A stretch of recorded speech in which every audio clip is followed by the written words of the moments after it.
Well, it's the long weekend in August, so surprisingly, you missed people. There were people here today, and the music was wonderful. And Greg Daly read prayers and scripture and offered thoughts, and it was a good day.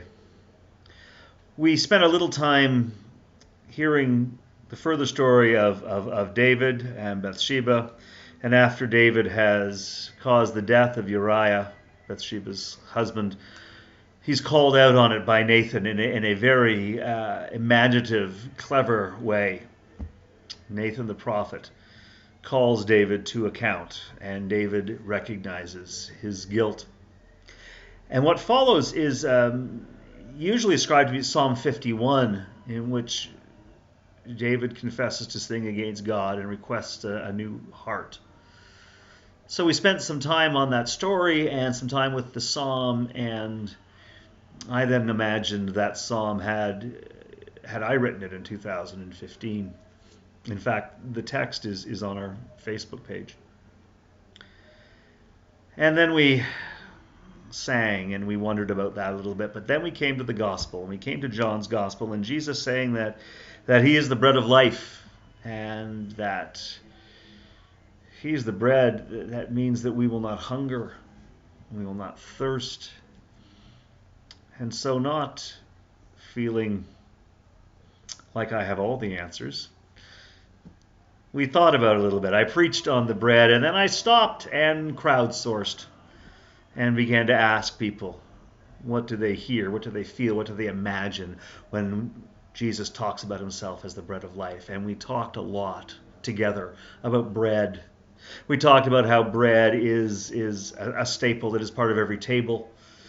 For many of us, it was part of every meal, and yet it also stands alone. We talked about the smell of bread and how it welcomes and invites, how it conveys warmth and hospitality. We talked about how every home, every culture, every family has bread. It's a different bread many times, but it's adaptable. Whether we're talking about cornbread or challah or baguette or water bread, all manner of bread, rice bread, tortilla, naan bread. Everybody has bread, and so we recognize that Jesus comes to us where we are, as we are, each having different needs, different understandings, and yet Jesus can come to us and be that bread for us, bread that is familiar. We talked about how children understand and love bread. We talked about how bread fills a meal that seems incomplete, how bread can make up for what we don't have. We also talked about, before bread machines anyway, that it's very hard to find a recipe to make one loaf of bread. When you make bread, you make more than enough for you, and so in fact you have to share it. You can't keep it to yourself. It becomes dry and crusty and good for nothing other than perhaps stuffing. But when you share it, you share hospitality, and you share sustenance, and you share love.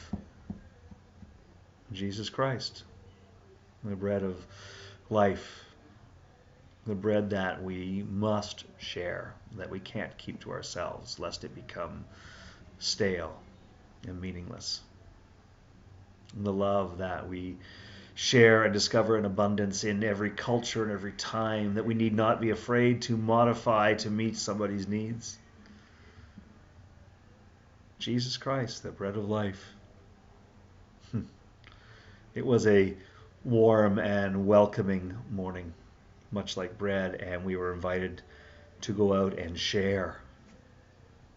So, even though you weren't with us, I hope you'll spend some time, perhaps today, perhaps this week, thinking about bread and what it means to you, what memories it evokes, what emotions, and see how that connects to your experience of Jesus, your experience of the love of God, and wonder about how you might share it, because the world is hungry, the world is ready, and we do have much to offer.